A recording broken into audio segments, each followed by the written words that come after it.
The dawn broke slow and cruel over the parched grasslands of West Texas, painting the horizon in shades of rust and ash. A dry wind swept across the brittle earth, carrying with it the taste of alkali dust and the promise of another scorching day. The sun, still low in the sky, cast long shadows from the scattered mesquite trees and the occasional bleached bones of cattle that had succumbed to the unforgiving land. In the distance, the town of Redemption Creek squatted like a wounded animal against the landscape. It was a collection of weathered buildings that seemed to lean against each other for support. The general store with its warped boards, the livery stable that reeked of horse sweat and old leather, and at the heart of it all, the Broken Wheel Saloon. The saloon's doors hung crooked on their hinges, and the paint on its sign had long since surrendered to the elements, leaving only ghost letters that spelled out its name. Inside the saloon, even at this early hour, prospectors and drifters nursed their whiskey, their faces carved deep with lines from sun and disappointment. They'd come seeking gold in the nearby hills, but most found only fool's gold and empty promises. The air was thick with tobacco smoke and the sour smell of spilled beer, creating a fog that seemed to trap men's dreams and hold them prisoner. Among the ramshackle houses on the edge of town stood a small cabin, more worn than most. Its walls bore the scars of neglect, and the roof sagged under the weight of too many years. This was the home of Margaret Maggie Thornton, though home was perhaps too generous a word for the structure that barely kept out the wind and rain. Maggie stood at the cracked window, her gray eyes watching the sun climb higher. At 19, she should have possessed the bloom of youth, but hardship had already begun to etch itself into her features. Her auburn hair, once her mother's pride, hung limp and dusty around her shoulders. Her dress, patched and repatched until the original fabric was barely visible, hung loose on her thin frame. 3 days had passed since they'd put her father in the ground. Samuel Thornton hadn't been a bad man, just an unlucky one. The drought had killed his crops, the cattle disease had taken his small herd, and the debts had piled up like tumbleweeds against a fence. In the end, it was the debts that killed him, or rather, the men who came to collect them.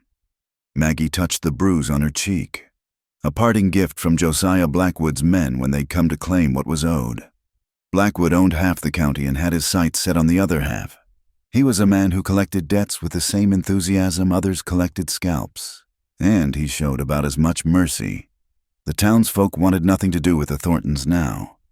Bad luck was contagious in a place like Redemption Creek, and associating with the daughter of a debtor was asking for trouble. When Maggie walked down Main Street, women pulled their children close and men found urgent business elsewhere. She was a ghost before her time, invisible to all but those who wished her harm. As the day wore on, Maggie went about her meager chores, drawing water from the nearly dry well, tending to the scraggly garden that yielded more dust than vegetables, mending clothes that were more patches than original cloth. She moved through these tasks mechanically, her mind elsewhere. Planning. She had to leave Redemption Creek, had to find somewhere she could start fresh, away from the shadow of her father's debts and Blackwood's reach. Night fell like a heavy blanket over the Texas plains.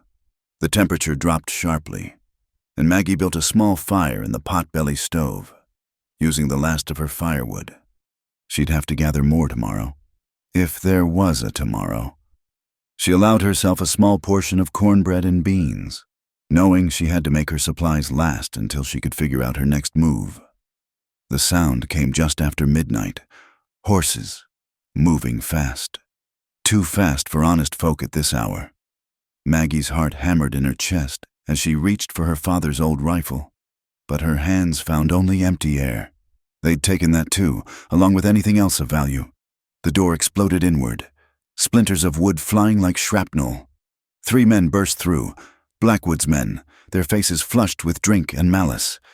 Jake Morrison led them, a brute of a man with scarred knuckles and dead eyes. Behind him came the Harley brothers, Tom and William, cowboys who turned bad when the cattle work dried up. Well, Morrison slurred, his breath reeking of cheap whiskey. Little Maggie Thornton, all alone, Your daddy ain't here to protect you now. Is he? Maggie backed against the wall, her chin raised despite the fear coursing through her veins. Get out of my house. Tom Harley laughed, a sound like grinding glass. Your house, girl. You don't own nothing. Not this house, not the land it sits on, not even the clothes on your back. It all belongs to Mr. Blackwood now. My father's debts died with him, Maggie said, though she knew the words were hollow. In Redemption Creek, debts followed families like shadows. Morrison stepped closer, his massive frame blocking out the moonlight from the doorway. That's not how Mr. Blackwood sees it. He figures someone's got to pay. And since your daddy went and died on us, that leaves you. They moved fast for drunk men. William grabbed her arms while Tom produced a length of rope. Maggie fought like a wildcat, kicking and biting, but she might as well have been fighting the desert wind. Morrison's fist caught her in the stomach, driving the air from her lungs and the fight from her body. They dragged her out into the cold night, her bare feet scraping against rocks and thorns. The moon hung full and merciless overhead, bathing everything in silver light that made the world look like a photograph of itself. They threw her over Morrison's saddle like a sack of grain, and she tasted blood and leather and fear. They rode hard for what felt like hours, but was probably less than one. The landscape changed from the scrub brush near town to true wilderness, a desolate stretch where only coyotes and vultures made their home. Finally, they stopped near a lone fence post, a wooden sentinel standing guard over nothing. This'll do, Morrison grunted, pulling Maggie down roughly. She hit the ground hard, feeling something in her wrist snap. The pain was sharp and immediate, but she swallowed her cry. She wouldn't give them the satisfaction. They worked with practiced efficiency, binding her to the fence post with rope that bit into her skin. Her arms were pulled back around the post, her wrists tied so tight she could feel her fingers going numb. More rope around her ankles, her waist, her throat, not tight enough to strangle, just tight enough to make every breath a reminder of her helplessness. Tom Harley squatted down in front of her, his face a mask of cruel amusement. You know what's funny? Your daddy begged just like this. Please, give me more time. Please, I'll pay everything. But Mr. Blackwood don't give second chances. You killed him, Maggie whispered, the truth she'd suspected confirmed. William shrugged. He killed himself when he borrowed money he couldn't pay back. We just helped him along. Morrison mounted his horse, looking down at her with those dead eyes. The cold'll get you first, most likely, though the coyotes have been bold lately, what with a drought driving off their usual prey. Either way, come morning, won't be nothing left but bones and a warning to others who think they can cheat Josiah Blackwood. They left her there, their laughter fading into the distance along with the sound of hoofbeats. And then there was only silence, vast and complete, broken occasionally by the distant howl of a coyote or the rustle of some small creature in the brush. The moon climbed higher, its cold light making everything sharp and strange. Maggie tested her bonds, but the men had done their work well. The rope was new, strong, tied by hands that knew their business. Her wrist throbbed where she'd injured it in the fall, and she could feel the warmth of blood where the ropes had already begun to cut into her skin. The cold came creeping in like a living thing, starting with her bare feet and working its way up. The thin dress offered no protection against the night wind that cut through the fabric like it wasn't there. She began to shiver, her teeth chattering so hard she feared they might crack. This was how she would die. Then, tied to a fence post in the middle of nowhere, food for scavengers, her bones bleached white by the sun. No one would come looking for her. No one would care. She would simply disappear, another casualty of the harsh land and harsher men who ruled it. Time lost meaning in the darkness. The moon traced its path across the sky, and Maggie drifted in and out of consciousness, the cold and pain blurring together into a single sensation of misery. She thought she heard her mother's voice, singing the lullaby she used to sing when Maggie was small and afraid of thunderstorms. She thought she saw her father, standing just beyond the edge of moonlight, beckoning her to follow. The stars wheeled overhead, indifferent to her suffering, and Maggie felt death settling over her like a shroud. She had stopped shivering, which she knew was a bad sign. The rope around her throat made each breath a struggle, and she found herself wondering if it would be better to just stop fighting, to let go and drift away on the cold wind. It was then, when the moon hung directly overhead like a silver eye, that she heard it, the sound of a horse, moving slow and careful through the brush. The horse emerged from the shadows like a specter, its rider sitting tall despite the late hour. He was silhouetted against the stars, a figure carved from darkness itself. The man dismounted with fluid grace, his spurs making soft music against the hard ground. He moved without hurry, as if midnight rescues in the middle of nowhere were commonplace for him. Maggie tried to speak, but her throat was too dry, the rope too tight. Only a weak rasp emerged, barely louder than the wind through the sagebrush. The stranger approached slowly, and as he drew closer, the moonlight revealed more details. He wore a long duster coat, dust-covered and travel-worn, that swept nearly to his boots. A wide-brimmed hat cast his face in shadow, and a bandana covered the lower half of his features. What she could see of his eyes caught the moonlight like a wolf's. He stood before her for a long moment, taking in the scene, the girl tied to the post, the rope cutting into her flesh, the blood dried dark on her wrists. Then he reached into his coat and produced a knife, the blade gleaming silver in the moonlight. "Easy now," he said, his voice rough with disuse, like leather left too long in the sun. "This might hurt some." He started with the rope around her throat, sawing through it with careful precision. When it fell away, Maggie gasped, drawing in great gulps of cold air that burned her lungs. Next came the bonds around her wrists. As circulation returned to her hands, pain shot through them like lightning, and she bit her lip to keep from crying out. "No one deserves to be left like this," he said, working on the remaining ropes. His hands were steady, careful not to cut her skin further. No one. When the last rope fell away, Maggie tried to stand, but her legs buckled. She would have fallen if the stranger hadn't caught her, his arm strong around her waist. She leaned against him, too exhausted and pain-racked to care about propriety. He smelled of leather and gunpowder and something else. Sage, maybe, or the deep desert after rain. "Can you ride?" he asked. Maggie nodded, though she wasn't sure it was true, but anything was better than staying here, waiting for death or worse. He helped her to his horse, a black mare that stood patient as stone. The saddle was worn but well-maintained, with saddlebags that looked heavy with supplies. He lifted her up. She weighed nothing to him, apparently, and then swung up behind her. His arms came around her to take the reins, creating a cage of warmth that made her realize just how cold she'd been. "Where?" she started, but her voice cracked. "Somewhere safe," he said, and spurred the horse into motion. They rode through the night, following paths that seemed invisible to Maggie's eyes but clear as day to her rescuer. The stranger kept the pace steady but not punishing, mindful perhaps of her injuries. Maggie found herself drifting in and out of consciousness, held in place by the stranger's solid presence behind her. The landscape changed gradually, the flat plains giving way to rolling hills dotted with juniper and pinon. They crossed a shallow creek, the horse's hooves splashing through water that gleamed like mercury in the moonlight. On the far side, the stranger turned the horse up a narrow canyon that Maggie would have sworn wasn't there until they entered it. The canyon walls rose high on either side, blocking out most of the sky and leaving only a ribbon of stars visible overhead. They rode for perhaps another mile before the stranger reined in the horse near what looked like a shadow in the rock face.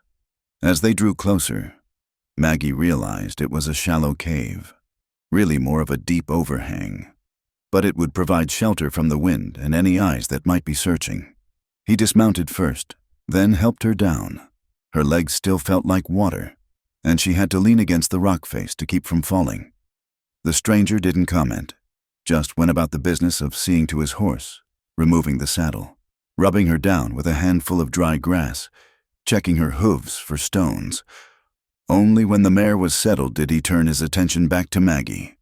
"Sit," he said, gesturing to a flat rock near the back of the overhang. "I'll get a fire going." "Won't they see the smoke?" Maggie asked, her voice still hoarse. "Not here. Canyon draws it up and scatters it. Learned that from the Apache." He worked efficiently, gathering dry wood from a pile someone, probably him, had left previously. Soon, a small fire crackled to life, casting dancing shadows on the rock walls. The warmth was almost painful against Maggie's cold, numbed skin, but she moved closer anyway, holding her hands out to the flames. The stranger rummaged in his saddlebags and produced a canteen, a wrapped bundle that proved to be hardtack and dried beef, and a small tin cup.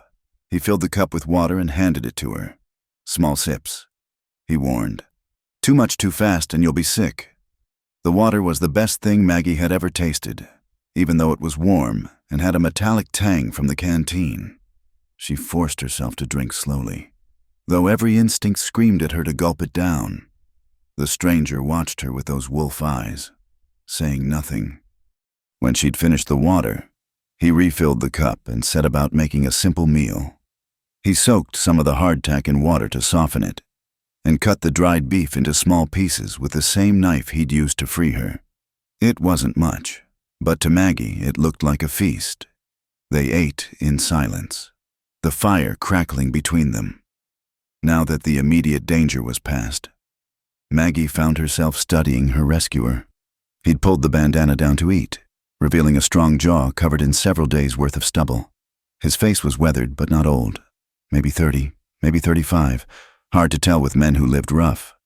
There was a scar along his left cheekbone, white against his sun-darkened skin.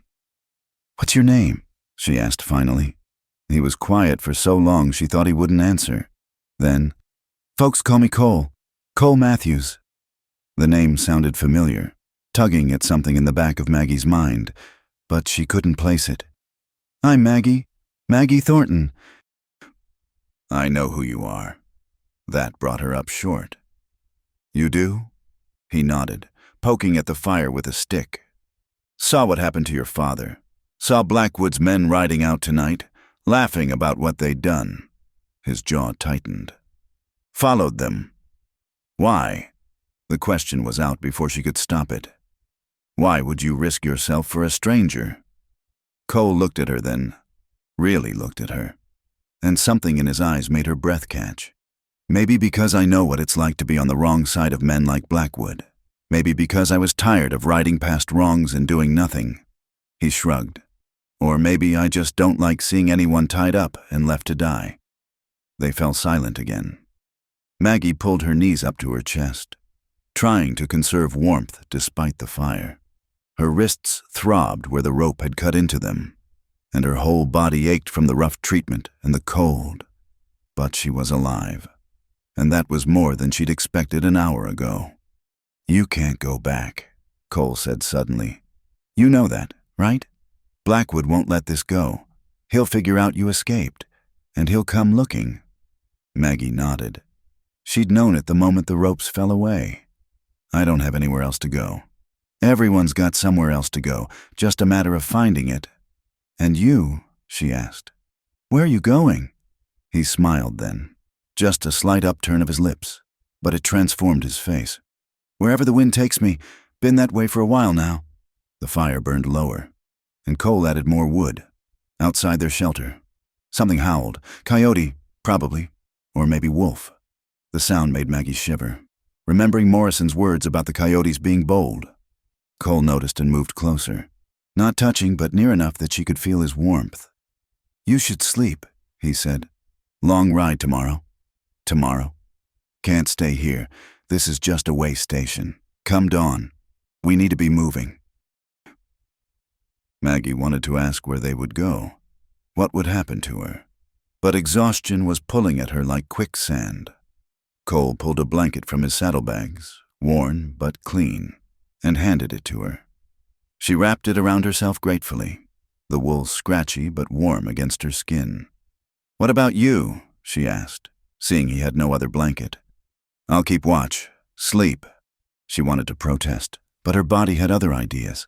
The warmth of the fire, the safety of shelter, the presence of someone who apparently meant her no harm. It all combined to drag her toward unconsciousness. She curled up on the sandy floor of the overhang, the blanket pulled tight around her. The last thing she saw before sleep took her was Cole sitting by the fire, his profile sharp against the flames.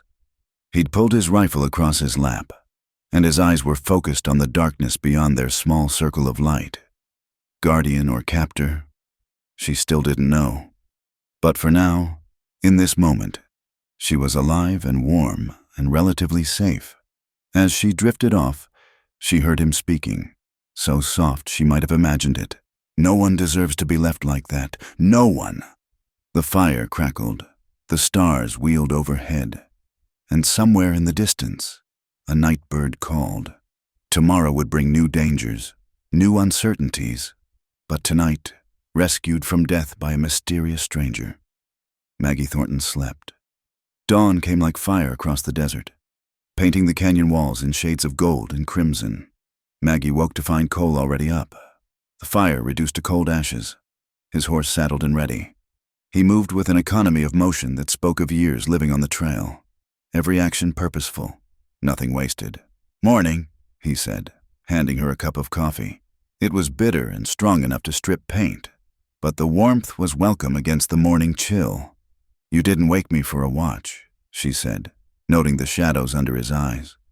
"You needed the sleep more than I did." He was already packing up their meager camp, erasing signs of their presence with practiced ease. "How are your wrists?"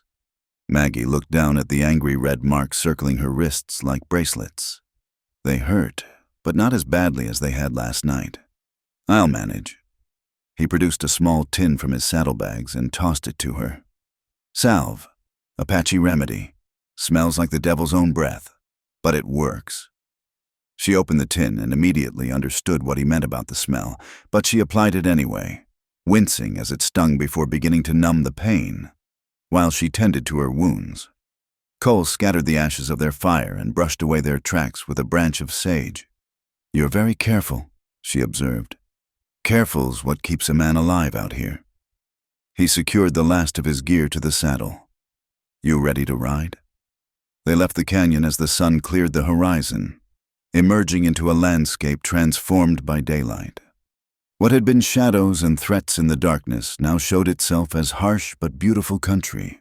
Red rock mesas rising like ancient castles, valleys carpeted with silver-green sage, and in the distance, a line of mountains purple with morning haze. Cole kept them to the high ground when possible, following ridgelines and deer trails that kept them out of sight from below. Maggie rode behind him, her arms around his waist, trying not to think about how improper this all was. Propriety seemed a luxury she could no longer afford.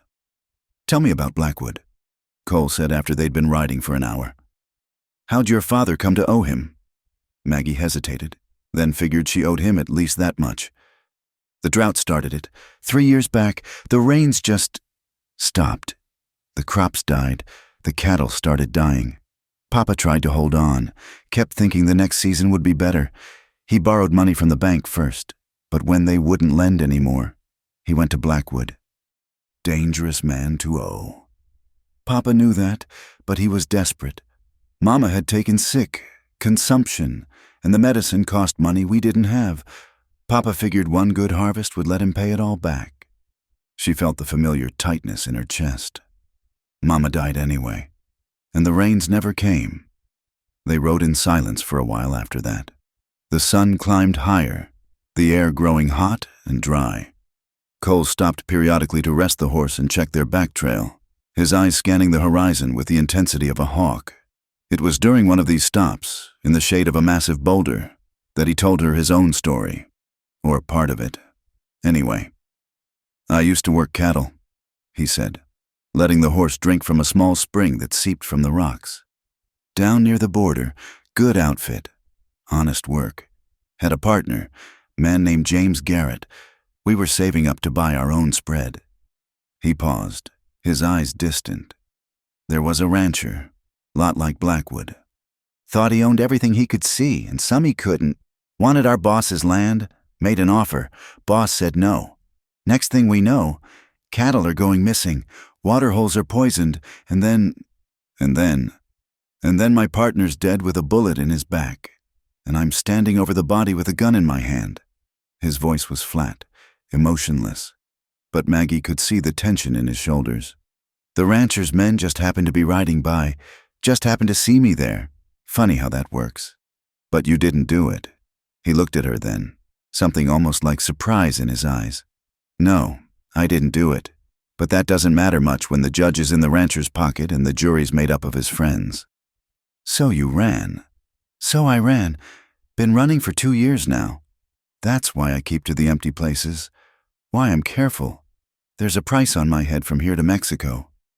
Maggie digested this information. She was riding with a wanted man, a fugitive from justice, or injustice, depending on how you looked at it. Yet she felt safer with him than she had in her own home. They resumed riding as the morning gave way to afternoon. The landscape began to change, the desert giving way to scattered pines and juniper. The air grew marginally cooler, carrying the scent of resin and earth. They were climbing, she realized, heading into the foothills of the mountains she'd seen that morning. "Where are we going?" she asked. "There's a place I know, a town, if you can call it that, Silver City. It's far enough from Blackwood's reach, and the folks there don't ask too many questions if you don't cause trouble. And after that," he was quiet for a moment, "that's up to you. I can get you somewhere safe, but after that, I can't stay in one place too long. It's not safe, for me or anyone with me." Maggie felt something twist in her chest at that. She'd known, of course. Known from the moment he'd cut her free that this was temporary. He was a tumbleweed, blown by winds she couldn't see. She was just someone he'd happened across, a wrong he could right before moving on. They stopped for a midday meal in a grove of cottonwoods by a creek. The water was clear and cold, and Maggie drank deeply, then splashed some on her face and neck. She caught Cole watching her and felt heat rise to her cheeks that had nothing to do with the sun. "What?" she asked. "Nothing, just, you're tougher than you look." "I've had to be." "I reckon that's true." He pulled out the hardtack and beef again, along with a can of peaches he'd been saving. "Special occasion," he said at her questioning look. "Not every day a man gets to play hero? Is that what you think you are? A hero?" He considered that, using his knife to pry open the can. "No, heroes don't have prices on their heads. Heroes don't leave folks behind." He handed her a peach slice. "I'm just a man who was in the right place at the right time." They shared the peaches in companionable silence, the sweet syrup a luxury after the dry food. Maggie found herself studying him again, the way his hands moved with such sureness, the way his eyes never stopped scanning their surroundings, the way the sun brought out red highlights in his dark hair. "You're staring," he said without looking at her. "Sorry, I don't understand you." "Not much to understand. I see something wrong. I try to make it right. Simple as that." "Nothing's ever that simple." He smiled, that small upturn of lips she'd seen last night. "Maybe not, but it's a good lie to tell yourself." They were preparing to mount up again when Cole suddenly went still, his hand moving to his gun. "Company," he murmured. "Get behind those rocks." Maggie heard it then. Horses, coming fast. She scrambled behind the cottonwoods, her heart hammering. Cole stood in the open, relaxed but ready, his hand resting casual-like on his gun butt. 3 riders came into view, and Maggie nearly cried out. It was them, Morrison and the Harley brothers, looking rough and mean and angry. They pulled up short when they saw Cole. "Afternoon," Cole said pleasantly, as if they'd met at a church social. Morrison's eyes narrowed. "You seen a girl, auburn hair, about yay high? It would have been on foot." "Can't say I have. This girl do something wrong?" "That's none of your concern. Stranger." Tom Harley's hand was inching toward his gun. "Maybe not," Cole agreed. "But I'm curious by nature. This girl dangerous. Should I be watching out for her?" Morrison spat tobacco juice. "She's a thief and a debtor. Stole from Mr. Josiah Blackwood himself." We're bringing her back to face justice. Justice. Cole seemed to taste the word. Funny thing about justice. Seems to look different depending on which end of the gun you're on. What's that supposed to mean? William Harley demanded. Nothing at all. Just making conversation. You boys look like you've been riding hard. Sure you got the right trail? Morrison's eyes narrowed further. What's your name? Stranger. Smith, John Smith. Common as dirt and twice as forgettable. Cole's smile didn't reach his eyes. I'm just passing through, same as you. Haven't seen any girl, stolen goods or otherwise. The three men exchanged glances. Maggie held her breath, pressing herself against the rough bark of the cottonwood. One wrong word, one suspicious move, and bullets would start flying. Finally, Morrison nodded. If you do see her, there's a reward. $50 for information leading to her capture. I'll keep that in mind. They wheeled their horses around and rode off, but not before Tom Harley looked back, suspicion clear on his face. Cole stood motionless until the sound of hoofbeats faded, then moved quick as lightning. They'll be back, he said, helping Maggie from her hiding spot. Tom Harley's got a nose for lies. We need to move, now. They mounted up and Cole spurred the horse into a ground-eating lope, leaving the cottonwoods and the creek behind. The afternoon sun beat down mercilessly as they rode, taking a circuitous route that would confuse any trackers. Maggie clung tight, aware of every place their bodies touched, aware too of the danger following them like a shadow.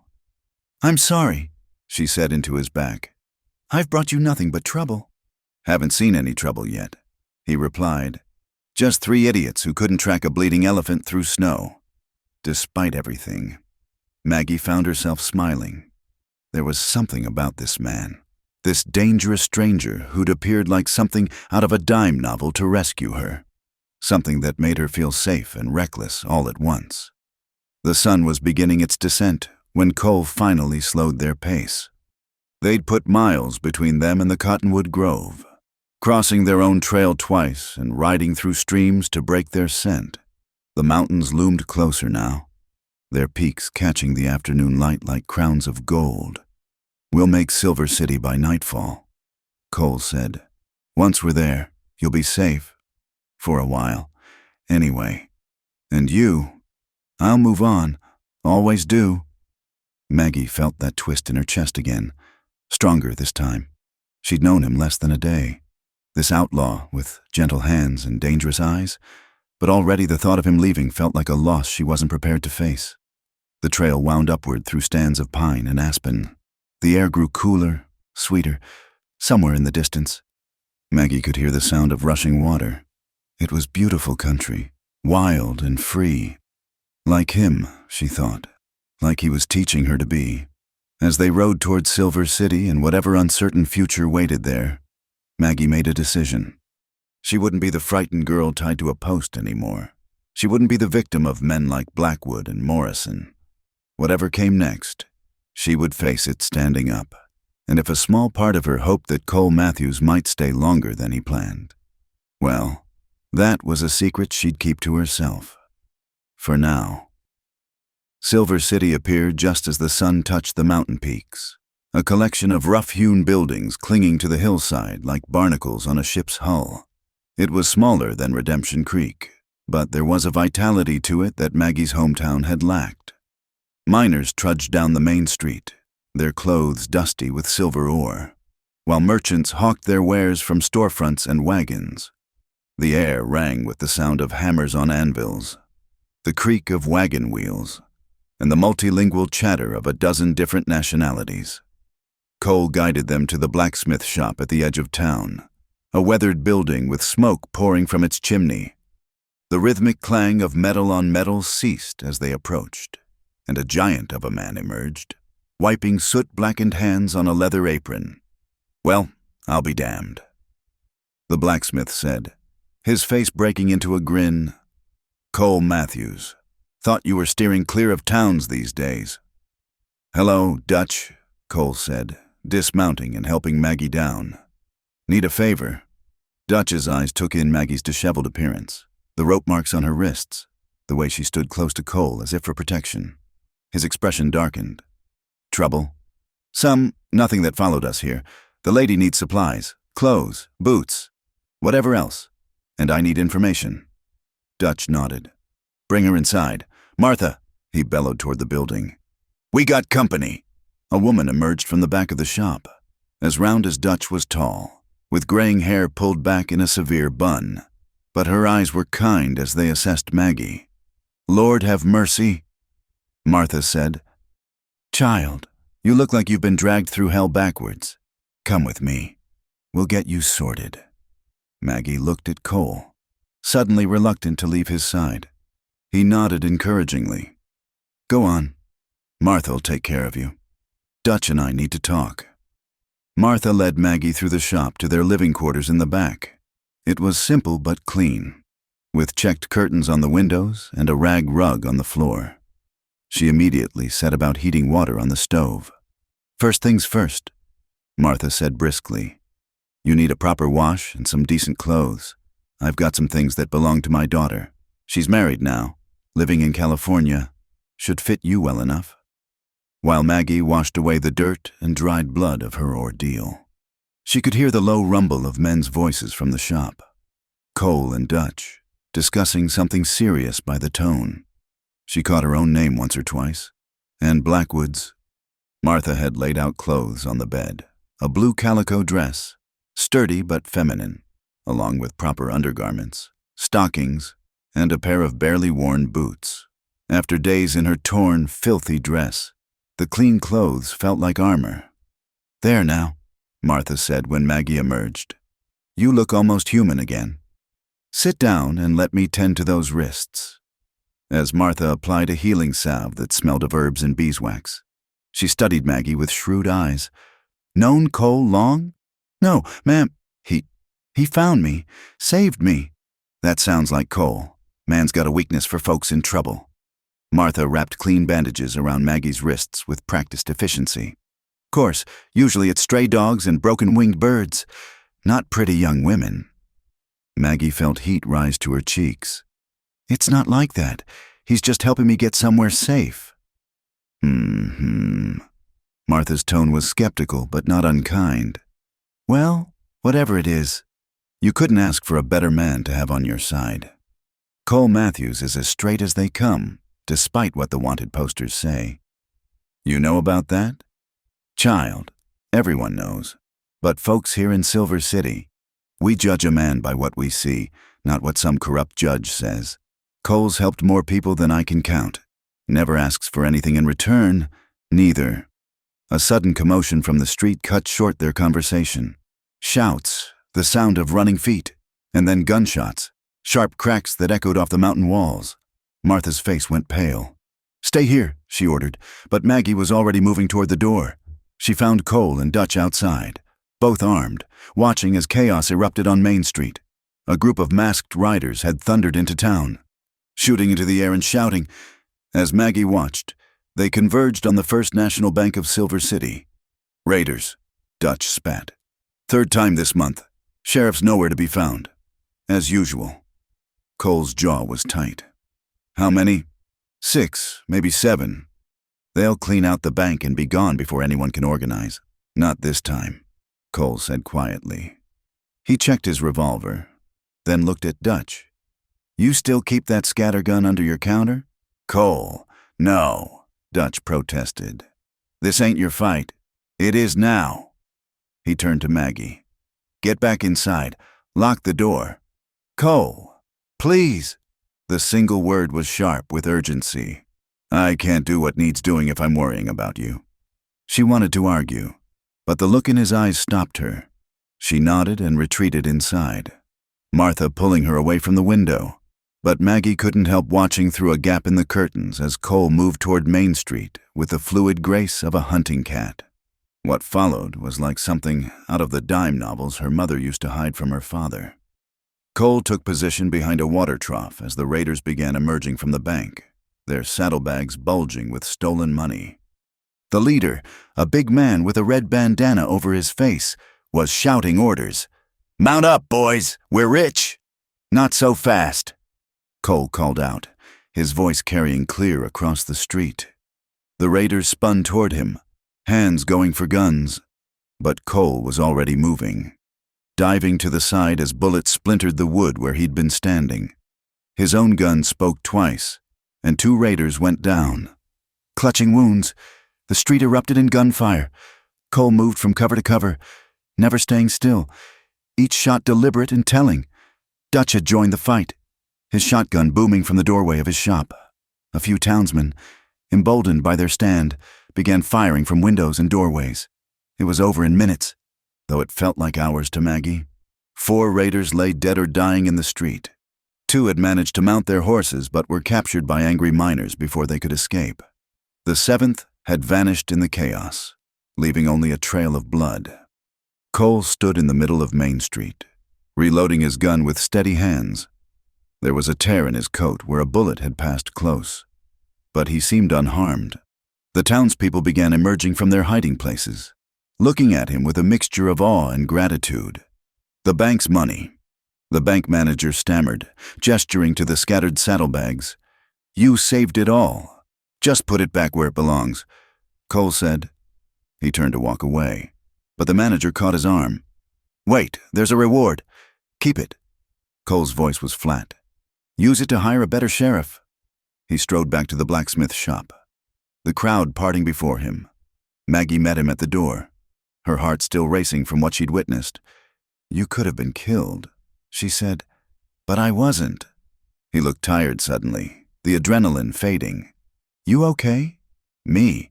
You're the one who just took on 7 armed men." A ghost of a smile crossed his face. 6.5. That last one was already running. Dutch clapped him on the shoulder. "That was damn fool heroics. Cole, also the bravest thing I've seen in years." "It was necessary," Cole said simply. "Town like this can't survive if it lets vultures pick it clean."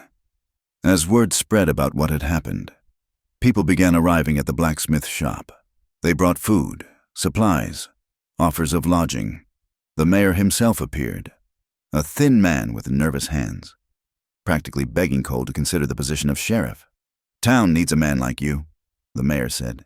"Someone who'll stand up to the lawless elements. The pay's good, comes with a house. I appreciate the offer." Cole cut him off. "But I can't stay. Got business elsewhere." Maggie felt that familiar twist in her chest. Of course he couldn't stay. A wanted man couldn't be a sheriff, no matter how much the town needed him. As the sun set behind the mountains, casting long shadows across Silver City, the impromptu celebration began to wind down. Dutch and Martha insisted that Cole and Maggie stay the night, refusing to hear any argument. "You're dead on your feet," Martha said firmly. "Both of you. And those raiders might have friends. Better to travel in daylight." They gathered around Martha's table for supper, beef stew and fresh bread. A feast after days of trail food. The conversation flowed easily, Dutch regaling them with tales of the town's early days while Martha fussed over everyone's plates. "Cole saved Dutch's life once," Martha said suddenly, causing Cole to look up sharply. "Did he tell you that?" "Martha, hush. Cole. She should know what kind of man she's traveling with." Martha turned to Maggie. 2 winters back, Dutch was hauling supplies over the pass when his wagon went over. Broke his leg something terrible. Cole happened along, rigged up a travois, and dragged him 10 miles through a blizzard to get help. Anyone would have done the same. Cole muttered. "No," Dutch said quietly. "They wouldn't have. Most would have taken what they could carry and left me to freeze. You nearly died yourself getting me back." An uncomfortable silence fell. Cole pushed his food around his plate, clearly unhappy being the center of attention. Maggie found herself studying him again. This complex man who ran from the law but couldn't pass by someone in trouble.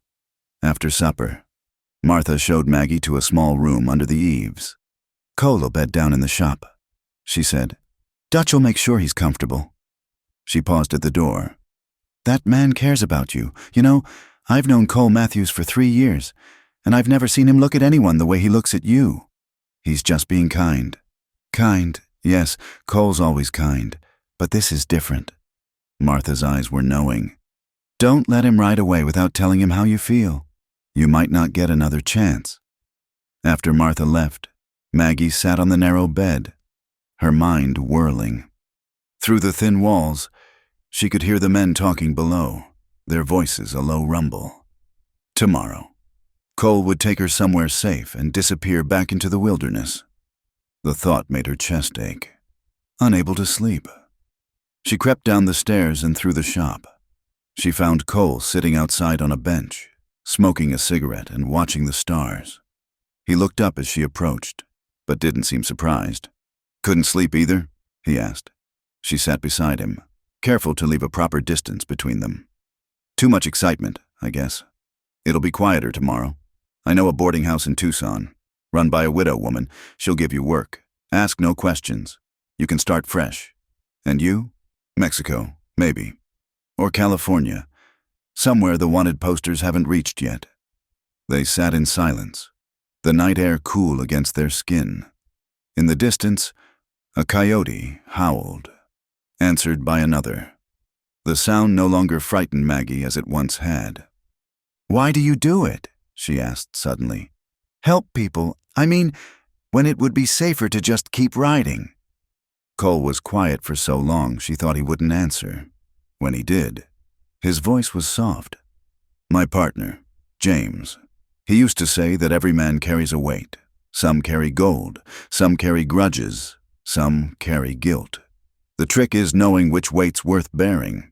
He took a last draw on his cigarette and ground it under his boot. "I've got enough guilt for things I didn't do. Least I can do is try to balance the scales where I can. That's a hard way to live. Maybe, but it lets me sleep at night, mostly." Maggie gathered her courage. "What if you didn't have to carry it alone?" He turned to look at her then, and in the moonlight, his eyes were unreadable. "That's a dangerous thought. Maggie Thornton. Everything's dangerous out here. You taught me that. I also taught you to be smart about which dangers you court. Maybe I'm tired of being smart. Maybe I'm tired of being safe." The words tumbled out before she could stop them.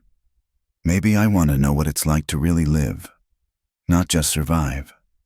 He stood abruptly, pacing a few steps away. "You don't know what you're saying. Life on the run, never staying anywhere long, always looking over your shoulder. That's no life for you." "Shouldn't I get to decide that? Not when I'm the one who'd be dragging you into it." His voice was rough with emotion. "You deserve better than that, better than me." She stood too, moving close enough to see the conflict in his eyes. "What if I don't want better? What if I want you?" The words hung between them like a challenge. For a moment, she thought he might walk away. Then his hand came up to cup her cheek, his touch gentle as a whisper. "You are the most dangerous thing I've encountered in 2 years of running," he said softly. "Why?" "Because you make me want to stop." The morning brought a change in the air, clouds gathering over the mountains like a congregation of ravens. Cole studied the sky with a frown as he saddled his horse, the black mare dancing nervously as the wind picked up. "Storm coming," Dutch observed, joining him in the stable. "Could be a bad one. Maybe you should wait it out." "Can't." Cole tightened the cinch, his movements efficient despite his obvious reluctance. "Those raiders had friends. Someone got away to tell the tale. Town's about to have more trouble than it can handle. All the more reason to stay. Help us fight. My being here will only make it worse. You know that." Dutch sighed, recognizing the truth in the words. A wanted man defending a town was one thing. A wanted man taking up residence was another. It would bring bounty hunters, federal marshals, the kind of attention Silver City couldn't afford. Maggie appeared in the doorway wearing the blue calico dress, her hair neatly braided, looking every inch the respectable young woman. Only the determined set of her jaw suggested otherwise. "I'm ready," she announced. Cole's expression was carefully neutral. "We'll make good time if we leave now. Beat the storm to lower ground." They said their goodbyes to Dutch and Martha, who pressed a bundle of food into Maggie's hands along with motherly advice about staying safe. Martha pulled Cole aside for a moment, speaking low and urgent. He nodded once, his face grim. The ride out of Silver City was silent, the only sounds the clop of hooves and the increasingly insistent wind. They headed north and east, following a narrow trail that wound through stands of ponderosa pine. The trees swayed and groaned overhead, their needles hissing like angry snakes. They'd gone perhaps 5 miles when Cole suddenly reined in, his head cocked to one side. "Riders," he said quietly. "Coming fast." Before Maggie could respond, he'd guided them off the trail and into a thick stand of pines. They dismounted, Cole's hand on his gun, his body tense as a drawn bowstring. The riders came into view moments later, a group of hard-looking men led by someone Maggie recognized with a sick lurch of her stomach. Tom Harley, his face set in lines of determination, accompanied by half a dozen others she didn't know. "They must have tracked us from the cottonwoods." Cole murmured, "Damn, I thought we'd lost them." The riders passed without seeing them, but Cole didn't relax. "They're heading for Silver City, looking for us there. Dutch and Martha can handle themselves, but we need to move. They'll double back when they don't find us." They remounted and Cole led them off the trail entirely, picking their way through the forest floor thick with pine needles. The storm was building now, the sky dark as evening though it was barely noon. The first fat drops of rain began to fall, cold as ice. They climbed higher into the mountains. The terrain growing increasingly rough, the rain turned into a steady downpour, soaking through their clothes and making the ground treacherous. Maggie clung to Cole, shivering as the temperature dropped. Thunder crashed overhead, so loud it made the horse shy. Lightning illuminated the forest in stark, terrifying flashes. In one such flash, Maggie saw movement to their left, riders pushing through the trees. "They found us," she gasped. Cole spurred the horse forward just as a shot rang out, the bullet whining past their heads. More shots followed, muzzle flashes bright in the storm-darkened woods. Cole rode like a madman, weaving between trees, branches whipping at them as they passed. They burst out of the trees onto a high meadow, the rain driving sideways now in sheets. Behind them, shouts and more gunfire. Cole's horse was laboring, carrying double weight over rough ground. "There!" Cole pointed to a cluster of rocks ahead. "Hold on!" They reached the rocks just as their pursuers cleared the tree line. Cole pulled Maggie from the saddle and pushed her behind cover, then slapped the horse's rump, sending it running. He dove behind the rocks as bullets sparked off stone. "How many?" Maggie asked, her voice barely audible over the storm. "Too many." Cole checked his ammunition. "But this position's good. They'll have to come at us across open ground." What followed was a siege in miniature.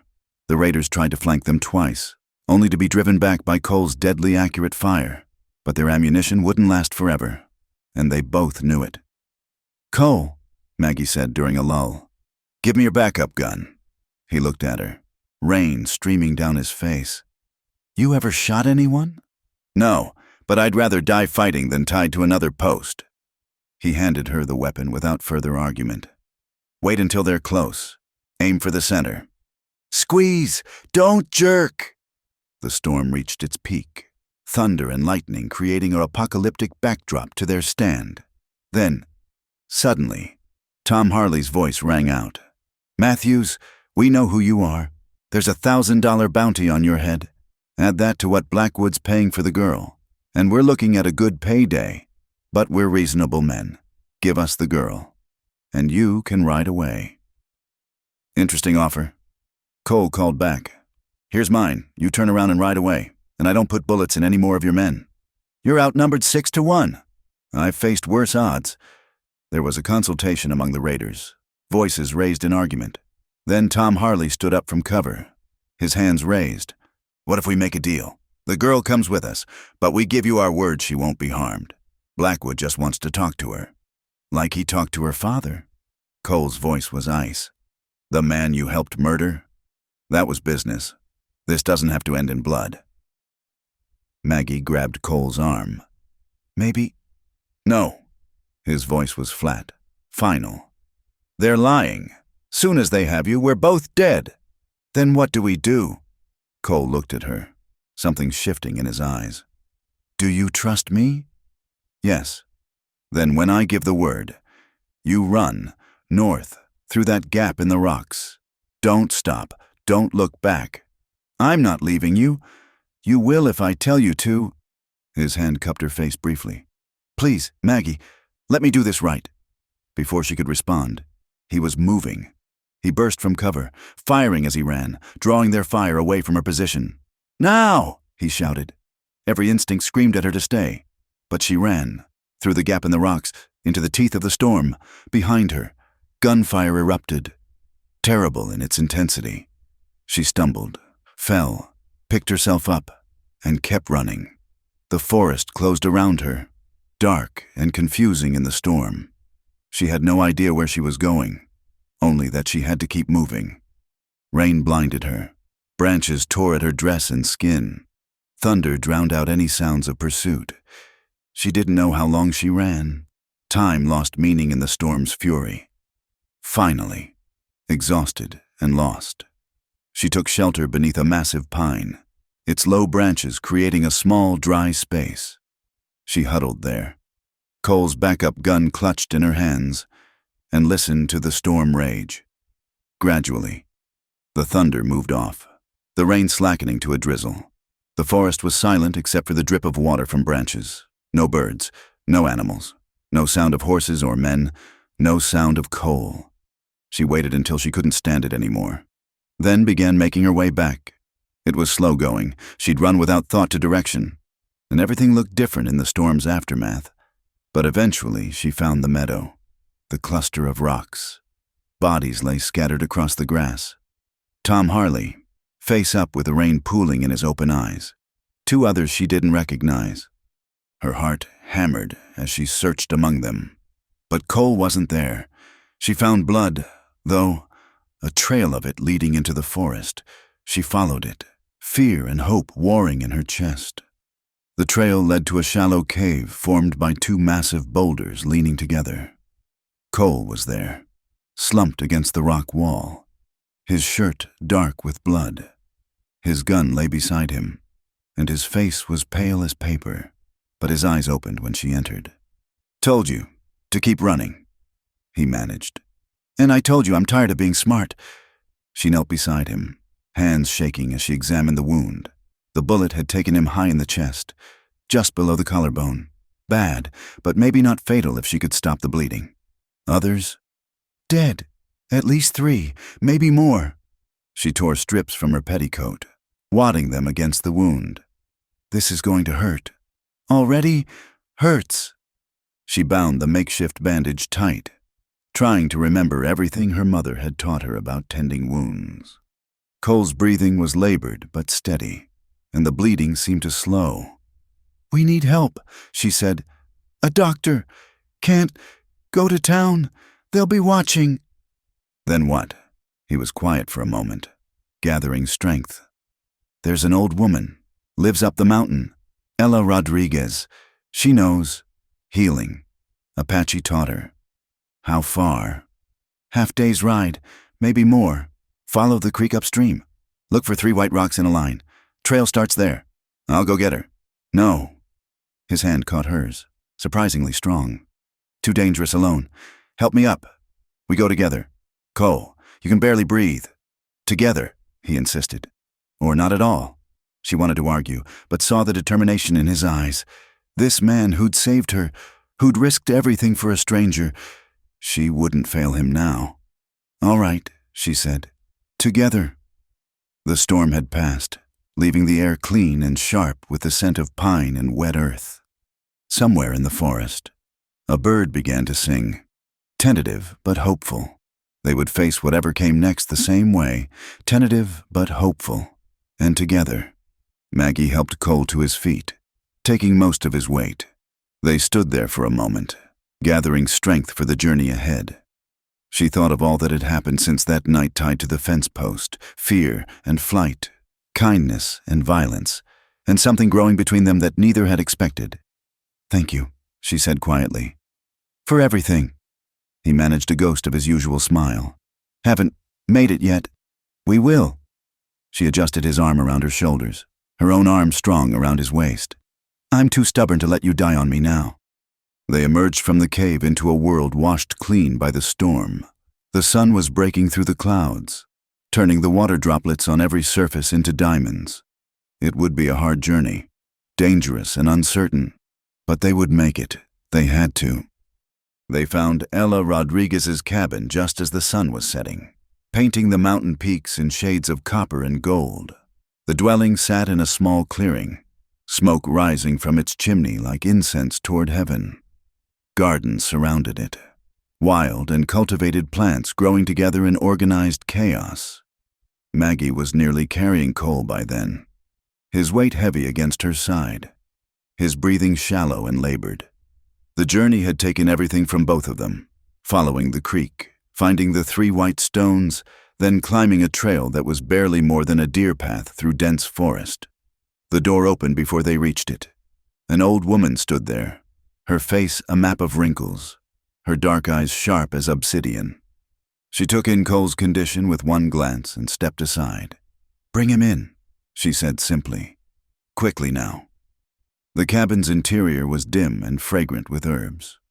Bundles of plants hung from the rafters, and shelves lined the walls, filled with jars and bottles of mysterious contents.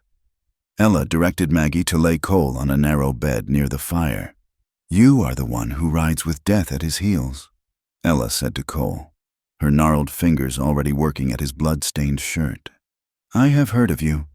"Seems everyone has," Cole managed. Ella examined the wound with practiced efficiency. "The bullet is still inside. It must come out." She turned to Maggie. "You will help. Heat water. Gather the bottles I point to. And child, be strong. This will not be pleasant." What followed was indeed not pleasant. Ella worked with tools that looked ancient, her movements sure despite her age.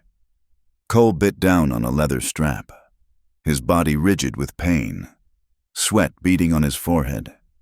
Maggie held him down when Ella instructed, cleaned blood when needed, and tried not to let him see her tears. Finally, Ella held up a misshapen piece of lead. "Out." "Good.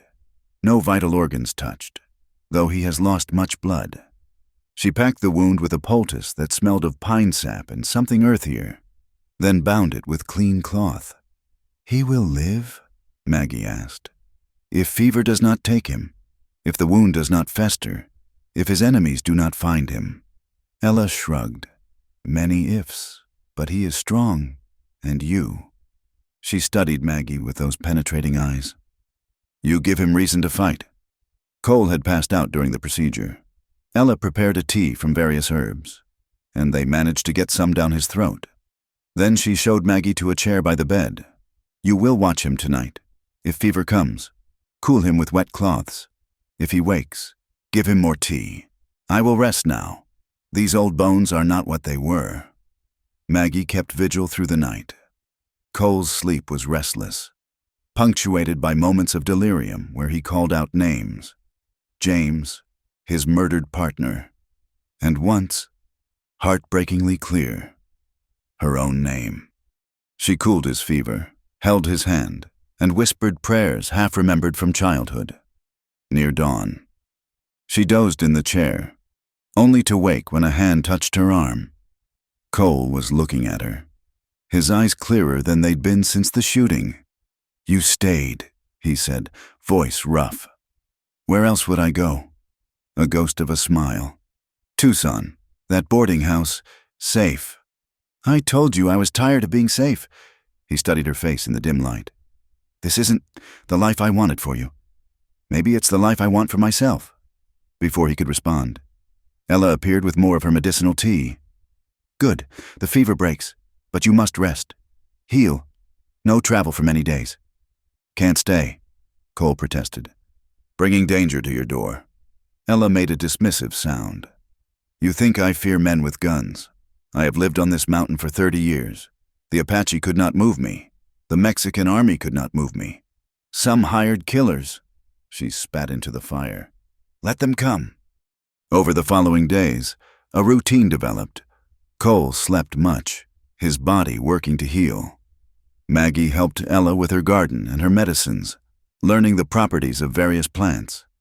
The old woman was a font of knowledge, teaching not just about herbs, but about survival, about reading weather and tracking animals, about being strong in a world that showed little mercy to women. "You love him," Ella observed one afternoon as they harvested wild onions. Maggie's hands stilled. "I barely know him. The heart does not count days. It knows what it knows." Ella's eyes were kind. "But love is not always enough. His path is dangerous. I know." "Do you, really? To be always running, never resting, to bear children on the trail, to bury them perhaps in unmarked graves, to grow old before your time, if you grow old at all." Maggie met her gaze steadily. "My father tried to give me safety. He borrowed money we couldn't repay, worked himself to death trying to provide security. And where did it lead? My mother dead of consumption, him murdered by creditors, me tied to a post to die. Safety is an illusion." Ella nodded slowly. "Perhaps you are stronger than you look. You will need to be." On the 4th day, Cole was able to sit up, then stand. On the 5th, he insisted on walking outside, leaning heavily on Maggie. They sat on a bench Ella had carved from a fallen log, watching the sun set over the valleys below.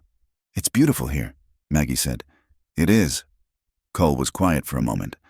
"I've been thinking about what you said, about choosing your own path." Her heart beat faster. "And, Maggie, I'm a wanted man. That won't change. Every day with me is a day you could end up dead or worse. I've got no right to ask you to share that burden. You're not asking. I'm offering." He turned to look at her fully. "Why? Help me understand why a woman like you would choose a life like this." She considered her words carefully. "That night, tied to the post, I thought I was going to die. And my biggest regret wasn't the things I'd done. It was all the things I hadn't. The chances I hadn't taken, the life I hadn't lived.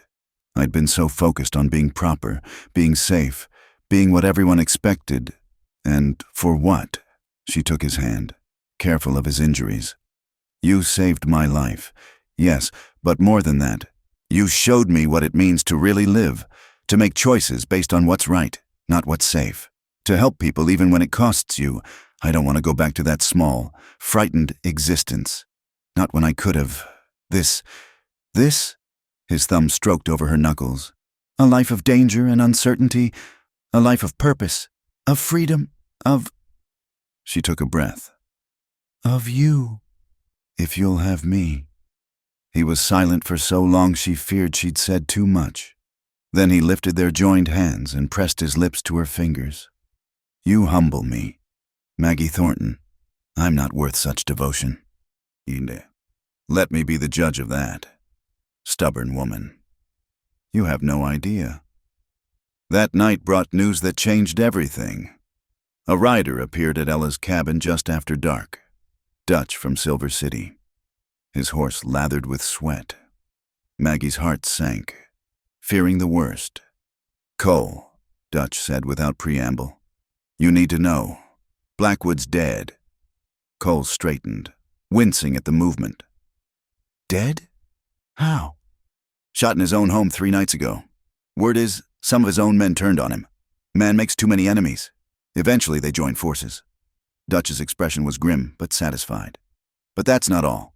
The federal marshal in Tucson, man named Walsh, he's been investigating Blackwood's operations, found evidence of jury tampering, bribed judges, false witnesses, including..." He paused meaningfully. "The case against a certain Cole Matthews." Maggie felt Cole go very still beside her. "What are you saying?" "I'm saying Walsh wants to talk to you. Says if you come involuntary-like, tell what you know about Blackwood's operations. He might can see about clearing your name. The real killer of your partner confessed on his deathbed, one of Blackwood's men, trying to clear his conscience." The silence stretched out, heavy with possibility. A chance at redemption, at a life without running, but also risk, trusting the law that had failed him before. "It could be a trap," Maggie said. "Could be," Dutch agreed. "But Walsh has a reputation for being straight, and with Blackwood dead, his influence dies with him." Cole looked at Maggie, a question in his eyes. She squeezed his hand. "Whatever you decide, we face it together. Together, he repeated softly. Then, to Dutch, tell Walsh I'll come, but not until I'm healed enough to ride proper, and not alone. Dutch nodded, understanding. I'll pass the word. Be careful, friend. Blackwood may be dead, but he's got kin who might seek revenge. That Harley who escaped the mountain fight, William, he's been making threats in the saloons. After Dutch left, they sat in the darkness, processing this turn of events. The future, which had seemed set in stone, a life of running, of looking over shoulders, suddenly held other possibilities. Are you sure? Maggie asked. Trusting the law again. No, but I'm tired. Maggie, tired of running. Tired of being someone else's idea of guilty? If there's a chance, he trailed off. Then we take it, she finished. Like I said, together. Ella emerged from the cabin with a knowing look. So, the wheel turns. The runner thinks of stopping. The caged bird considers freedom. Good. She handed Maggie a small leather pouch. Healing herbs. You will need them. The body heals faster than the soul. 2 days later, they prepared to leave.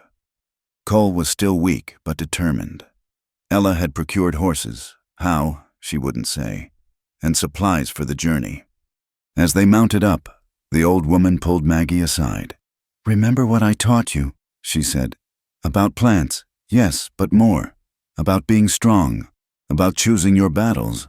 About knowing when to fight and when to heal. She pressed something into Maggie's hand, a small silver medallion on a leather cord. For protection and for wisdom. They rode down from the mountain as the morning sun painted the world gold. Cole sat straighter in the saddle with each mile, his strength returning. They didn't push hard, mindful of his healing wound, but they made steady progress. That night, camped under a canopy of stars, they finally spoke of the future. If this works, Cole said, if my name is cleared, what then? What do you want? Maggie asked. I used to dream about that ranch. Small place, nothing fancy. Cattle, horses, honest work. He looked at her across the fire. But dreams change. Now when I think about the future, you're in it. Her heart swelled. Good. Because I'm not going anywhere. Even if this goes bad, if Walsh is lying and I end up in prison or worse, even then. She moved around the fire to sit beside him. I told you, I chose this. Chose you. That doesn't change based on what some marshal says. He pulled her close with his good arm. How did I get so lucky? Lucky? You were shot, remember? Worth it, he said simply. To find you, worth everything, under the vast desert sky, with an uncertain future ahead but certainty in each other. They shared a kiss that tasted of promises and possibilities. Whatever came next, redemption or continued flight, safety or danger, they would face it as they had everything else since that night at the Fencepost. Together. Redemption Creek looked smaller than Maggie remembered, its weathered buildings huddled against the desert like a bad memory. They approached from the east, the morning sun at their backs casting long shadows down Main Street. Cole rode tall despite his healing wound, his hand never far from his gun. Maggie rode beside him, Ella's medallion cool against her throat. The town was too quiet. No miners heading to work, no merchants opening their shops. Even the saloon doors hung still. Cole pulled up at the edge of town, his instincts screaming danger. Something's wrong, he murmured. Then they saw him. William Harley stepped out of the saloon, flanked by 8 men, hired guns by the look of them. Faces hard as flint and hands hovering near their weapons. Harley's arm was in a sling from their mountain fight, but his eyes burned with hatred. Matthews, he called out. Heard you were coming back. Couldn't believe you'd be that stupid. William. Cole's voice was steady. Sorry about your brother. Sorry. Harley spat in the dust. You killed Tom. Shot him down like a dog. Your brother was trying to kill us. Man makes that choice. He accepts the consequences. Like you're about to... Harley smiled, ugly and triumphant. See, Blackwood may be dead, but his son isn't. Junior's offering $2,000 for your head, double if the girl comes with it. The hired guns spread out, forming a loose semicircle. Cole's horse shifted nervously, sensing the tension. Maggie's hand found the gun Cole had given her, though she knew they were vastly outnumbered. "You hear that, boys?" Harley continued. $4,000 standing right there. All we gotta do is take it. That's when the doors of the general store opened, and Marshal Walsh stepped out. He was a tall man, lean as a fence post, with intelligent gray eyes and a face that might have been carved from granite. 2 deputy marshals flanked him, rifles held casual but ready. "Morning, Harley," Walsh said pleasantly. "Gentlemen, fine day for a ride. I suggest you take one. Out of town. Now." Harley's face darkened. "This ain't federal business, Marshal. Murder is always my business. And I've got paper on half your friends here. Roberts, isn't it?" He nodded to one of the gunmen. "Still wanted in Kansas, I believe. And you, Mr. Deacon. That bank job in Amarillo? Yes, I think this is very much my business." The gunmen exchanged uneasy glances. Fighting 2 people was one thing. Fighting federal marshals was another entirely. "You're protecting a killer," Harley protested. "I'm protecting a witness who's agreed to testify about Josiah Blackwood's criminal empire. Anyone who interferes with that testimony will answer to federal law." Walsh's hand rested on his pistol. "Your choice, gentlemen. Ride out vertical or horizontal makes no difference to me." For a moment, violence trembled in the air like heat shimmer. Then one of the gunmen turned his horse. "This ain't worth dying for," he muttered. Others followed, the promise of gold not quite outweighing the certainty of federal justice. Harley was left with only 3 men, odds that weren't nearly as favorable. He glared at Cole with naked hatred. "This isn't over." "Yes," Walsh said quietly. "It is. Next time I see you in this town, Harley, I'll arrest you for conspiracy to commit murder. That's 10 years hard labor, minimum." Harley wheeled his horse around and galloped off, his remaining men following. Only when the dust settled did Walsh approach Cole and Maggie. "Mr. Matthews, Miss Thornton, welcome back to Redemption Creek." He touched his hat brim politely. "Shall we talk somewhere more private?" They convened in the back room of the general store, which Walsh had commandeered as a temporary office. Maps and documents covered a table, evidence of the investigation into Blackwood's operations. Walsh poured coffee from a battered pot, then got straight to business. "I've been investigating Josiah Blackwood for 3 years," he began. "The man corrupted everything he touched, judges, sheriffs, witnesses. Your case, Mr. Matthews, was just one of many where he perverted justice for his own ends." He produced a document from the stack. "This is a sworn confession from one Jake Morrison. Given on his deathbed, he admits to killing your partner, James Garrett, on Blackwood's orders. The goal was to acquire your employer's land by framing you for murder." Cole's jaw tightened. "Morrison. He's the one who tied up Maggie. He died 2 days ago. Seems someone put a knife between his ribs in a saloon fight. Lived just long enough to clear his conscience." Walsh's expression suggested he had opinions about that convenient timing. "The point is, with this confession and the evidence we've gathered, I can petition for a full pardon. Your name can be cleared." "What's the catch?" Maggie asked. Walsh smiled slightly. "Smart woman. The catch is, I need testimony about Blackwood's operations. Everything you know. Everyone involved. It won't be safe. Blackwood had associates across 3 states. But it's the only way to clean out this corruption completely." Cole was quiet for a long moment. "And if I refuse? Then you remain a wanted man. I won't arrest you today. Professional courtesy for coming in voluntarily. But I can't guarantee the next lawman you meet will be as understanding. I need to think about it." "Fair enough. I'll be in town for 3 days. That's all the time I can give you." Walsh stood. "There's something else. Blackwood kept detailed records. Seems he didn't trust his associates any more than they trusted him. Your father's debts. Miss Thornton? According to these papers, they were paid in full 2 months before his death. Blackwood just never told him."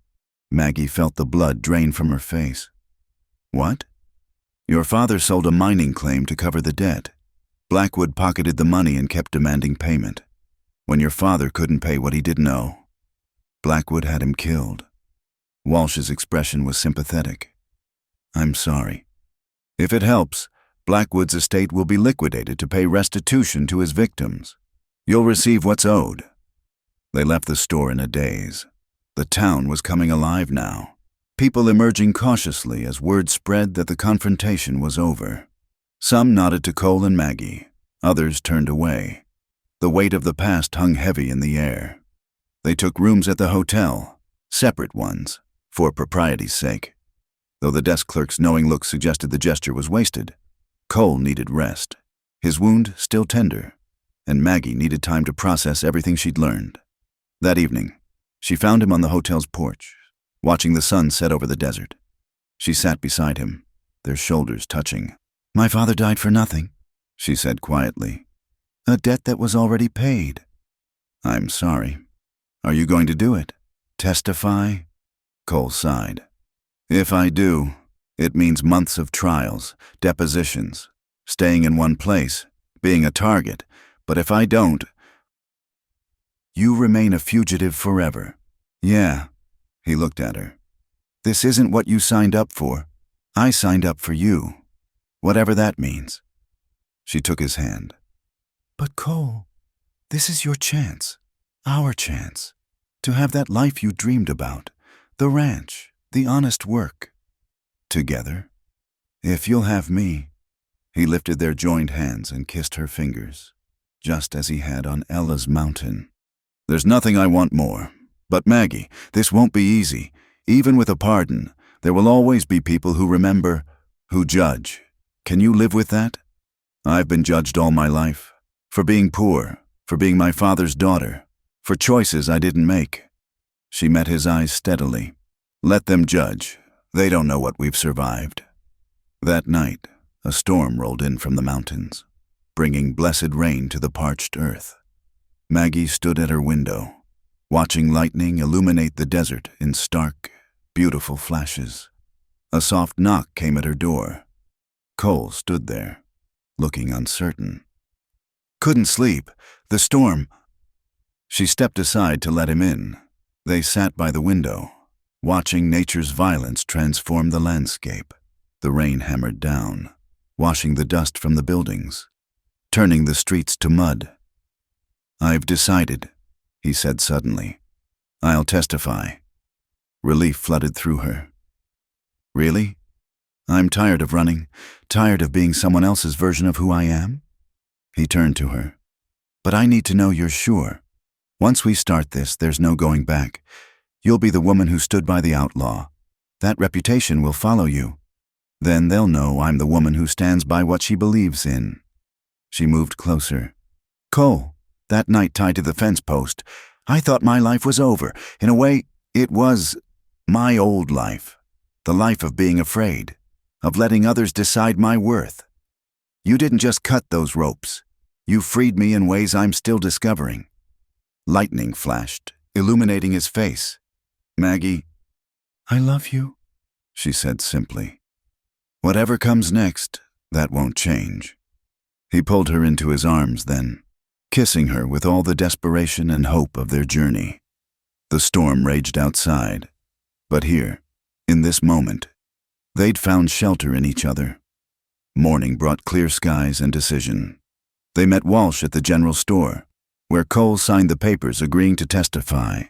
The marshal shook his hand solemnly. You're doing the right thing. Matthews, it won't be easy, but it's right. What happens now? Maggie asked. Now we prepare. The first trial is in Tucson in 2 weeks.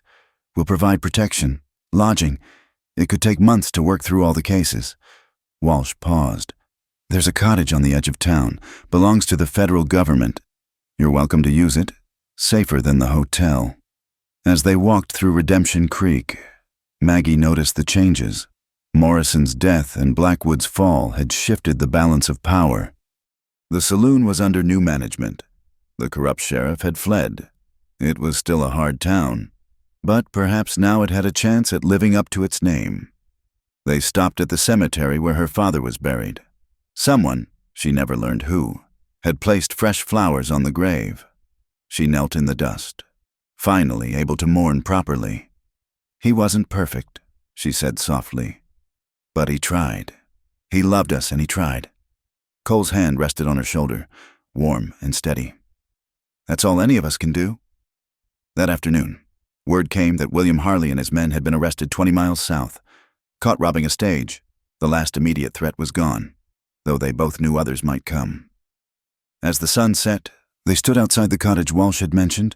It was small but clean, with a garden plot and a view of the mountains. A place to rest, to heal, to plan for whatever came next. It's not much, Cole said. It's perfect. Maggie turned to him. Do you know what today is? He thought. Tuesday. It's been exactly 1 week since you cut me free from that fence post. Feels like a lifetime. Yes, she agreed. A whole lifetime. As stars began to appear in the darkening sky, they entered their temporary home together. Tomorrow would bring new challenges, testimonies to prepare, threats to face, a future to build. But tonight, they were simply Cole and Maggie, two souls who'd found each other in the wilderness and chosen to face the world together. The desert night was full of sounds, coyotes calling, wind through the sage, the distant music from the saloon. But inside the cottage, there was peace. They'd fought for it, bled for it, earned it with courage and trust and love. And whatever tomorrow brought, they'd face it the same way, together. The trials stretched through autumn into winter. A parade of corruption laid bare in Tucson's federal courthouse. Cole testified with quiet conviction, detailing everything he'd witnessed about Blackwood's operations. Each day brought new threats, anonymous letters, shadows following them through town, once a brick through their cottage window. But Marshal Walsh's protection held firm, and gradually, the empire Blackwood had built began to crumble. Maggie attended every session, her presence a steady anchor for Cole. She watched him transform on the witness stand from hunted outlaw to instrument of justice. The truth, so long suppressed, poured out like water breaking through a dam. Between trials, they built a life of sorts in the cottage. Maggie planted a winter garden with seeds Ella had given her, coaxing life from the desert soil. Cole recuperated fully from his wound, though he'd always carry the scar. They lived quietly, cautiously, but with a hope that grew stronger each day. The news came on a cold December morning. Marshal Walsh arrived at their door, a rare smile creasing his weathered face. "It's done," he said simply, handing Cole an official document. "Full pardon, signed by the territorial governor, Cole Matthews. You're a free man." Cole stared at the paper, his hands trembling slightly. Maggie pressed close to his side, reading the formal language that erased 2 years of running. "Your name has been cleared of all charges, restored to full rights of citizenship, a grievous injustice corrected. Additionally," Walsh continued, "the court has awarded you compensation from Blackwood's estate. Not a fortune, but enough for a fresh start, Miss Thornton. Your father's property has been restored to you as well, along with damages for wrongful death." They were too overwhelmed to speak. Walsh understood, tipping his hat as he prepared to leave. "You've done a brave thing, both of you. The territory's a cleaner place for it.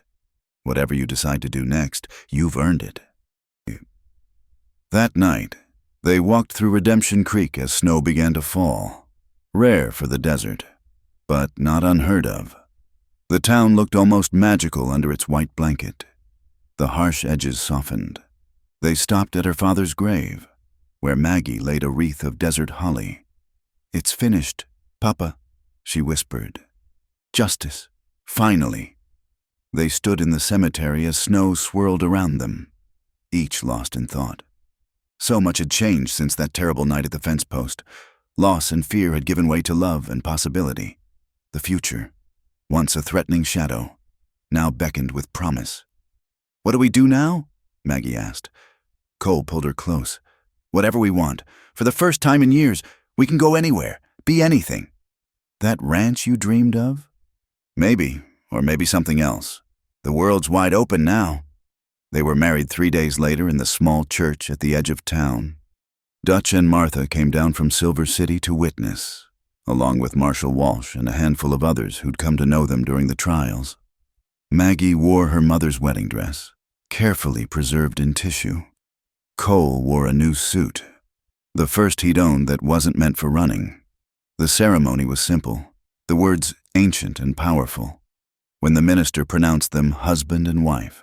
When Cole kissed her there at the altar with the sunlight streaming through plain glass windows, Maggie felt the last chains of her old life fall away. The reception was held at the hotel, modest but joyful. Dutch told embarrassing stories about Cole. Martha fussed over Maggie like a mother hen. Even Walsh relaxed enough to share a drink and a rare laugh. As the sun set, painting the desert in shades of rose and gold, the newlyweds slipped away.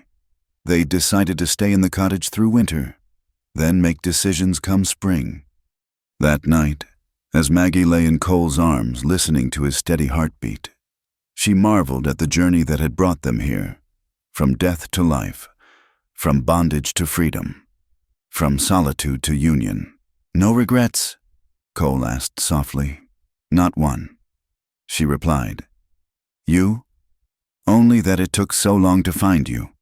Spring came early to the desert, painting the valleys with wild flowers. They rode out often, exploring the land they'd only seen as fugitives. On one such ride, they discovered a small valley tucked between red rock mesas, with a spring-fed creek and good grazing land. "This is it," Cole said quietly. "This is the place." They used their compensation to buy the land and begin building. Not a grand ranch, but a solid start, a small house, a barn, corrals for the horses they'd raise. Dutch's son came to help with construction, along with others they'd met. The house rose from the desert floor like a promise made manifest. Ella visited when the house was complete, bringing herbs for Maggie's garden and blessings for their home.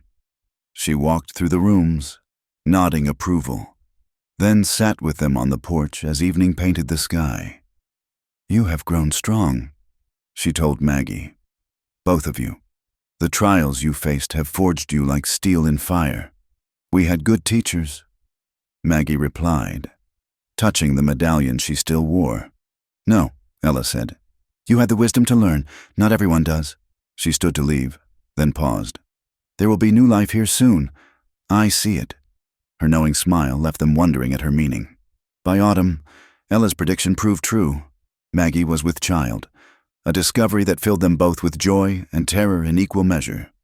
Cole became almost comically protective, until she threatened to tie him to a fence post if he didn't let her continue her daily work. They were gathering the last of the garden harvest when riders appeared on the horizon. Cole tensed, old instincts never fully fading, but Maggie recognized the lead rider. "It's Marshal Walsh," she said. The marshal had retired, his duty done, but he'd come to check on them. They sat on the porch, sharing coffee and news. The last of Blackwood's associates had been convicted. William Harley was serving 20 years hard labor. The territory was cleaning up its act, slowly but surely. "You two are part of that," Walsh said. "Your courage started something, made people believe justice was possible." As he prepared to leave, he shook Cole's hand. "You've built something good here. Matthews, guard it well." "With my life," Cole replied, and meant it. Winter came gentle that year, the snow light and brief. On a clear night in February, with stars brilliant overhead, their child was born, a daughter with her mother's auburn hair and her father's steady gaze. They named her Hope, for that's what she represented. Dutch and Martha came to visit, bearing gifts and exclaiming over the baby. Friends from town followed. People who'd once shunned them now offering congratulations. The house filled with laughter and life, so different from the loneliness both had known. One evening, as spring touched the desert again, Maggie found Cole standing by the corral, watching the sunset. Hope slept in her arms, peaceful and perfect. She joined him, leaning into his strength. "Penny for your thoughts," she said. "Just remembering. That night I found you. How close we came to never having this. But we did have it. We fought for it, earned it. Together," he said, echoing their old promise. "Always together." as the sun dipped below the mesas, painting the world in shades of fire. A thought struck Maggie. She smiled, thinking of the girl she'd been, frightened, trapped, certain her story was ending. How wrong she'd been. "What is it?" Cole asked, seeing her smile. "I was just thinking about something. That night, tied to the fence post. I heard you coming, the sound of your horse in the darkness. I thought it was death approaching. And instead," she looked up at him, this man who'd appeared from nowhere to save her, who'd given her not just life but a reason to live it fully. Instead, it was everything beginning. He kissed her then, soft and sweet, as their daughter stirred between them. In the distance, coyotes began their evening song, but the sound held no fear now. They were home, they were safe, they were together. The desert stretched endless around them, harsh and beautiful by turns. But here, in this valley they'd claimed, love had taken root and bloomed. Against all odds, through danger and doubt, they'd found their happy ending. Or perhaps, Maggie thought as she followed her husband inside their home, it wasn't an ending at all. Perhaps it was just the beginning of a longer, richer story, one they'd write together, day by day, for all the years to come. The lamplight spilled golden from their windows as darkness settled over the land. Inside, there was warmth and love and hope. Outside, the vast desert kept its eternal watch, and somewhere between the two, in that space where wilderness meets civilization, where fear transforms to courage and loneliness to love, their story continued. Two souls who'd found each other in the darkest hour, who'd chosen love over safety, trust over fear. They'd been bound by ropes meant to kill, but had broken free to bind themselves with promises meant to last forever. In the end, that was what mattered. Not the trials they'd faced or the enemies they'd overcome, but the love they'd found and the life they'd built from it. The rest, as they say in the West, was just details. Under the endless stars of the desert sky, in a house built by their own hands, Cole and Maggie Matthews held their daughter and each other, and knew they were exactly where they belonged. Thank you so much for joining me on this Wild West adventure. I hope Cole and Maggie's story touched your heart as much as it touched mine while telling it. Where are you listening to this story from? Please leave a comment below. I'd love to know whether you're in a bustling city, a quiet countryside, or perhaps somewhere in between. Don't forget to subscribe to the From Wild West channel for more tales of courage, love, and redemption in the American frontier. Share your thoughts about Cole and Maggie's journey. What moment moved you the most? Your comments mean the world to me, and they help create our wonderful community of Western story lovers. Until our next adventure, partners.